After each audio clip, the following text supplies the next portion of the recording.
kawan-kawan pencinta ikan dan penghobi pembudidaya ikan. Ketemu lagi kita di channelnya Prananda Fishing. Saya ucapkan salam sehat dan sukses selalu untuk kita semua. Dalam kesempatan ini saya mencoba mengulas sedikit atau berbagi informasi sedikit tentang cara efektif untuk budidaya ikan lele yang sangat mudah dengan biaya yang sangat minim dan bisa menghasilkan nilai rupiah. Kalaupun ada kekurangan ataupun kelebihan dari penyampaian video ini, silahkan berikan masukan, berikan komentar seperti apa sebaiknya nanti. Dan memang kita sendiri mengharapkan ini yang alami, tidak menggunakan obat-obatan probiotik, tidak menggunakan vitamin segala macam. Dan di depan kita sudah tersedia satu kolam sederhana, yaitu dengan ukuran sederhana ini 2 meter lebar dan panjangnya 4 meter. Oke, yang pertama kita bahas yaitu kita harus menyiapkan kolam atau menyiapkan tempat dulu untuk pembudidayaan. Sebenarnya kolam ini kolam untuk pembibitan, yaitu untuk pendederan bibit ikan. Sebenarnya kolam ini untuk pendederan. Setelah didederkan, setelah pembibitannya berumur 2 minggu, biasanya saya pindahkan ke kolam sebelah. Dan ini juga masih baru pertama kali kita mencoba pembudidayaan ikan lele. Dan sebelumnya kita mencoba itu dari ikan nila, ikan patin, ikan gurame, ikan 3 jenis yang sudah kita coba kemarin. Untuk tempat pembudidayannya di sebelah sini, biasanya kemarin sudah kurang lebih sekitar 10 tahun yang lalu, dan hasilnya juga lumayan artinya. Nah, pada kesempatan ini kita coba untuk membudidayakan ikan lele, dan di dalam ini ada ikan lele sangkuriang dan ikan lele mutiara. Ini beberapa minggu kemarin kita ambil bibitnya di Kalimantan Tengah, di Kota Palangkaraya, yaitu sekitar 1000 ekor. Sedikit informasi mungkin untuk di Kalimantan Tengah itu biasanya pembibitannya per ekor, mungkin berbeda sama di tempat kawan-kawan yang lain seperti di Pulau Jawa. Biasanya bukan per ekor, melainkan di Pulau Jawa itu mereka menggunakan per kilo dengan ukuran 56, 78 itu per kilo, per kilonya harga sekian. Nah, sebaliknya di Kalimantan Tengah untuk pembibitan ini biasanya per ekor, dan per ekor itu biasanya ukuran 56, 78, dan ini kemarin kebetulan ukuran 8 in itu kena yang harga relatif murah. Dan di deskripsi di video-video sebelumnya sudah saya masukkan nomor telepon si penjual kemarin.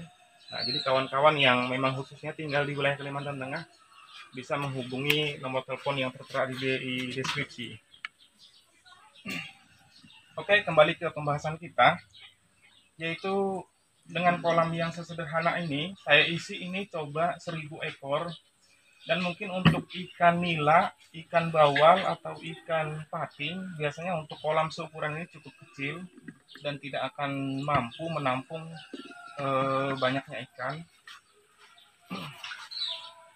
Karena memang yang pertama itu yang harus disiapkan yaitu air bersih. Saluran air bersih kita harus selalu diganti, artinya supaya kotoran-kotoran yang mendap nanti bisa dikeluarkan.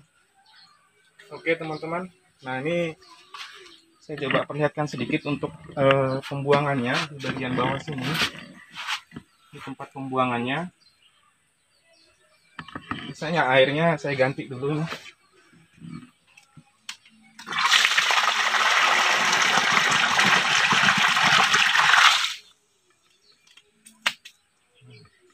Pembuangan dan ketersediaan air bersihnya saya mengambil dari sebelah sini untuk air bersih.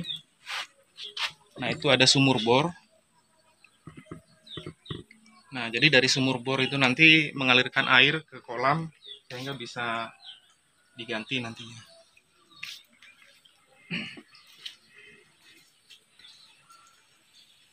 Oke, yang harus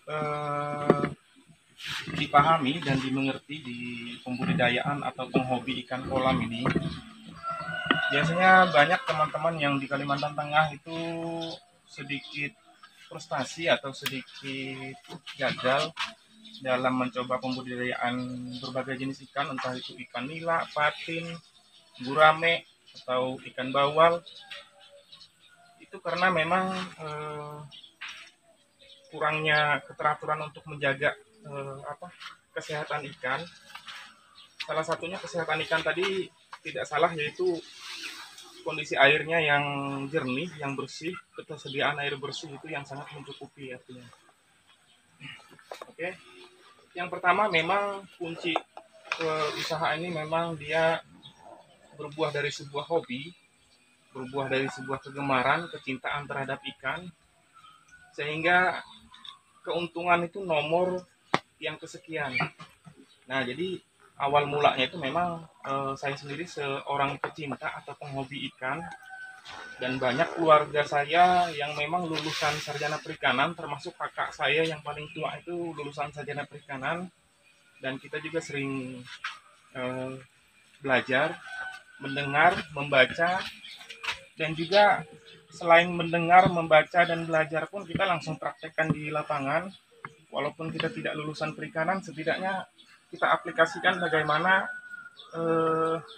efektifnya, sehingga lahan-lahan yang tersedia yang sekecil mungkin bisa kita efektifkan atau kita gunakan nanti untuk mencoba pembudidayaan. Tadi sudah saya sampaikan bahwa saya sendiri juga baru pertama kali untuk mencoba ini, karena memang dari hobi itu saya coba aplikasikan. Dan sebenarnya saya juga sering mendengar cerita-cerita dari kawan-kawan yang lain bahwa ikan lele ini lebih mudah, lebih kuat, lebih tahan, dan dia lebih cepat pertumbuhannya. Beberapa tahun lalu ke belakang saya sudah mendengar itu cerita-cerita, dan saya juga sudah membaca. Dan memang yang saya coba ini memang sangat simpel sekali. Artinya di kolam seukuran lebar 2 meter dan panjangnya 4 meter, seukuran kolam kecil ini sebenarnya dia tidak akan mampu untuk menampung 1000 ekor ikan ini. Nah, sampai sekarang 1000 ekor ini tidak ada yang mati, tidak ada yang sakit, artinya 1000 ekor pun tetap hidup dan bertahan di sini. Seperti yang kawan-kawan ketahui bahwa ikan lele, baik itu ikan lele dumbo, ikan lele sangkuriang atau mutiara, ikan ini memang ikan yang terkenal nokturnal atau dia bekerja di saat malam hari, sama halnya seperti ikan-ikan patin, ikan nokturnal juga. Dan ikan ini terkenal ikan kanibalisme. Nah, ikan pemangsa sesama jenis. Sudah kita buktikan di dalam satu blok kolam ini, semua jenis ikan, baik itu ikan lele atau ikan-ikan lainnya, di satu blok ini tentunya pasti ada ikan yang besar ataupun ikan yang kecil. Nah, ikan ini tidak akan bisa memangsa atau tidak akan bisa mengkanibalisme temannya sendiri kalaupun pasokan makanannya cukup. Nah, terkecuali pasokan pakan dari ikan lele itu kekurangan, kita tidak memberi makan 1 hari, 3 hari, ataupun 1 minggu, wajar ikan-ikan ini akan berkurang. Nah, jadi sampai sekarang kondisi air kotor, air sudah berbau, kita kuras, kita ganti airnya, yang ikan-ikannya ada yang masih kecil, dan ini kemarin kita ambil bibitnya di ukuran 8 in, dan ini sekarang sudah lumayan, ada beberapa ekor yang sudah besar, dan mungkin paling lama ini 1 bulan ke depan sudah bisa dinikmati, baik itu menikmati untuk daging ataupun menikmati hasil pembudidayaan kita. Berawal dari hobi, karena kembali lagi ke hobi, kalaupun hobi itu tidak maksimal, artinya yang kita lakukan ini tidak maksimal, namun usaha yang sudah kita lakukan ini biasanya tidak akan membuahkan hasil yang begitu down, artinya sehingga kita sendiri tidak begitu down, karena memang hobi yang sudah kita tekuni, hobi yang sudah kita jalani ini sudah kita aplikasikan.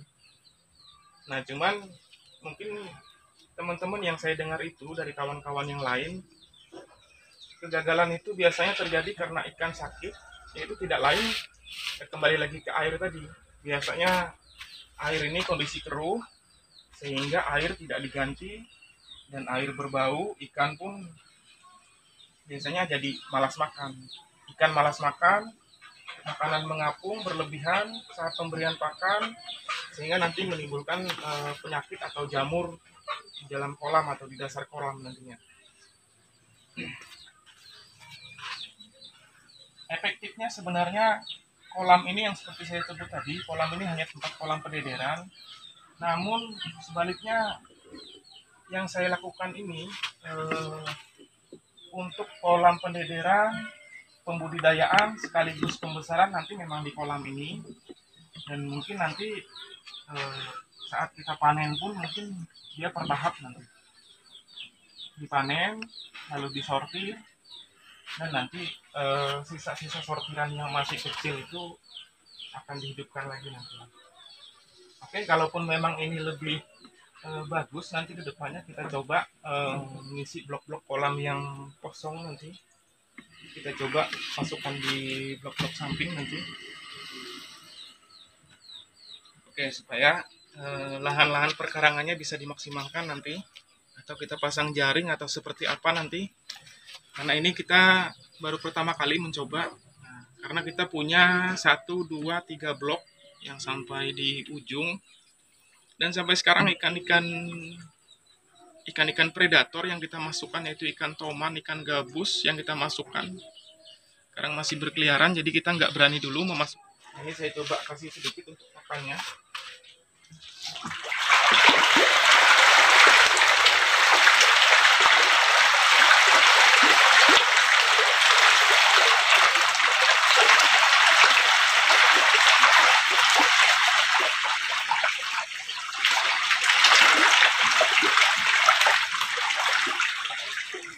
Ya lumayan besar ini, brother. Ikan budidaya kolam yang kita coba hidupkan ini, kita tidak memakai obat-obatan prebiotik, yaitu kita memang menggunakan alami, artinya supaya nanti ikan-ikan budidaya yang kita hidupkan nanti selain orang pun bisa menikmati, dan kita pun dan teman-teman kita pun nanti bisa menikmati seperti apa nikmatnya daging ikan lele. Dan biasanya kita sudah menghidupkan bertahun-tahun yang lalu ikan patin, ikan-ikan apapun, dagingnya tidak pernah tidak pernah berbau. Artinya kunci utama yang harus dipersiapkan itu yaitu pasokan air bersih tadi, pasokan air bersih yang harus memadai, yang sangat cukup, dan kebetulan sudah kita siapkan. Artinya teman-teman nanti bisa menyiapkan tempat, yaitu bisa dari blok seperti ini nanti, kalaupun memang kondisi dana yang cukup minim. Dan ini kemarin kita buat memang sebenarnya bukan untuk tempat pembesaran, melainkan ini kolam untuk tempat pendederan dulu. Nah, bibit masuk ke sini kurang lebih 2-3 minggu, dan baru kita pindahkan ke kolam yang besar.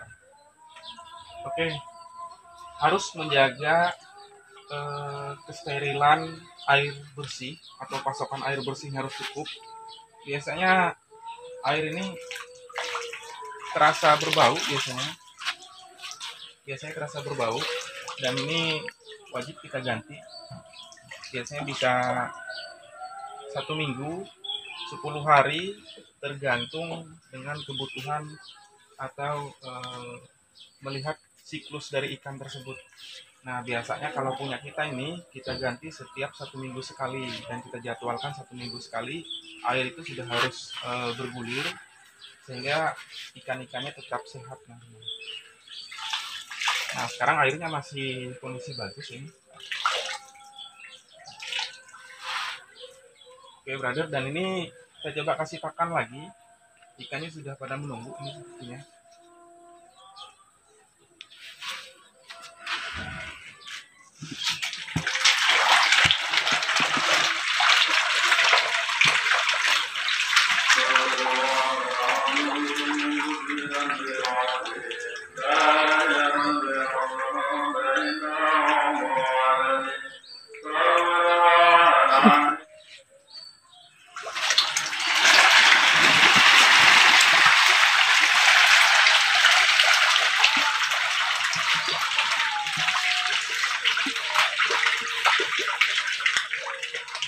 Oke, kawan-kawan semua, saya coba angkat nanti ikannya. Saya coba perlihatkan ke kawan-kawan semua. Nah, ini ikannya lagi memang kuat-kuatnya makan ini.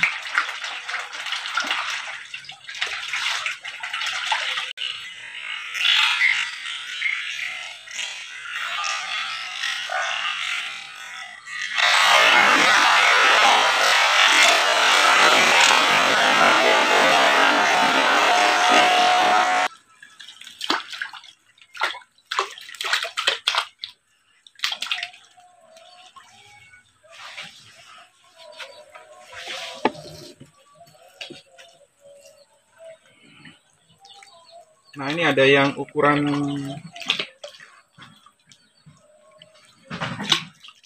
ini 10 in. Ini ukuran 10 in.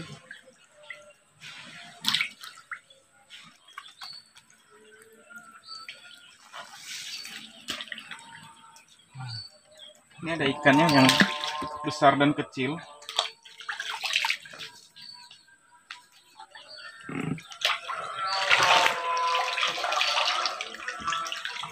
Nah, di dalam blok kolam ini dia tidak merata, artinya ada ikan yang besar dan ada ikan yang kecil. Dan ini ikannya masih kecil. Ini kisaran ukuran 8 in. Dan ini tadi sudah lumayan besar nih. Oke, kembali lagi, ikan ini sebenarnya dia tidak kanibalisme. Sudah kita perlihatkan tadi ikannya, dan sudah kita coba angkat tadi, memperlihatkan ke teman-teman semua. Ikan ini memang ikan predator dan ikan kanibalisme, ikan pemangsa sesama jenis. Namun sebenarnya ikan ini bisa difasilitasi dan tidak akan memangsa sesama jenis. Biasanya pemangsa itu ada ikan-ikan yang sakit atau ikan-ikan yang terluka, jadi teman-temannya yang nanti memangsa ikan-ikan yang sakit nantinya. Nah, sebenarnya dia tidak akan memangsa, kalaupun ketersediaan air bersih itu sangat mencukupi, sangat tersedia air bersih itu sendiri. Karena ikan-ikan sakit atau ikan-ikan terluka itu tidak lain dan tidak bukan kembali lagi dari ketersediaan air bersih itu. Air itu yang seharusnya 1 minggu diganti, melainkan kita lalai bisa sampai 2 minggu, bisa sampai 1 bulan tidak kita ganti. Wajar ini nanti akan menjadi penyakit atau membuat ikannya sakit nantinya. Tadi teman-teman sendiri sudah lihat ada ikan yang besar dan ada ikan yang kecil, dan artinya nanti sampai panen pun ikan itu tidak akan memangsa. Sekali lagi saya jelaskan, ikan ini tidak akan bisa memangsa sesama jenis, kalaupun ketersediaan pasokan pakannya sangat mencukupi, artinya ikannya tidak akan sakit, kalaupun ketersediaan pasokan air bersihnya sangat memadai atau sangat mencukupi. Nah, mungkin itu tipsnya yang bisa saya sampaikan. Sederhana sekali, mungkin kalaupun ada kekurangan atau kelebihan dari penyampaian, silahkan tulis di kolom komentar. Kalaupun nanti kurang dari penyampaian kita, silakan teman-teman yang menambahkan. Sebaliknya, kalaupun ada sesuatu penyampaian yang terlalu berlebihan, silakan kawan-kawan mengurangi dari isi penyampaian kita. Oke, kawan-kawan semua, mungkin cukup sampai di sini dulu video kita. Salam penghobi pembudidaya ikan, salam sehat dan sukses selalu untuk kita semua. Terima kasih.